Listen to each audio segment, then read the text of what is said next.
You know, for those of us who are blessed to have a number of family in our lives, this Christmas time is going to be a challenge for us in terms of decisions.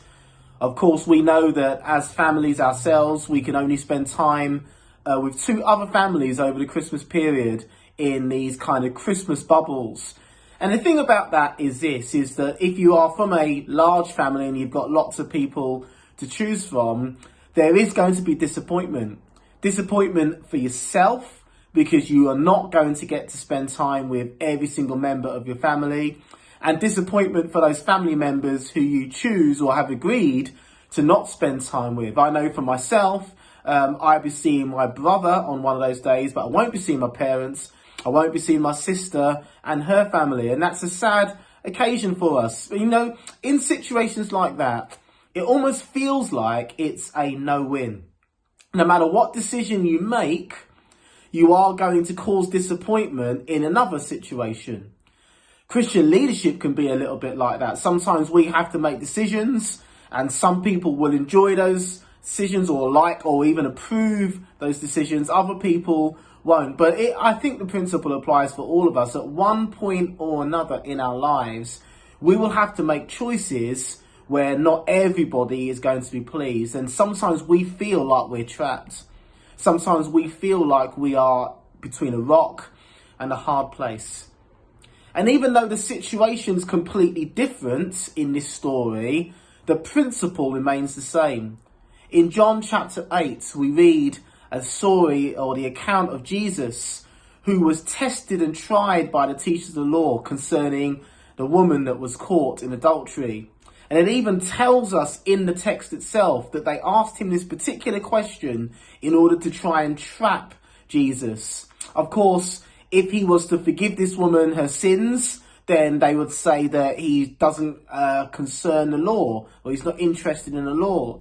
And of course, if he was to condemn her for her sins, they would say to him that he's not gracious and he's not merciful. So it feels like Jesus was put into a trap. But what's really interesting about that is this verse in verse 6. It tells us here that they were using this question as a trap in order to have a basis for accusing him. But then we read this. But Jesus bent down and started to write on the ground with his finger. When they kept on questioning him, he straightened up and said, "If any one of you is without sin, let him be the first to throw a stone at her."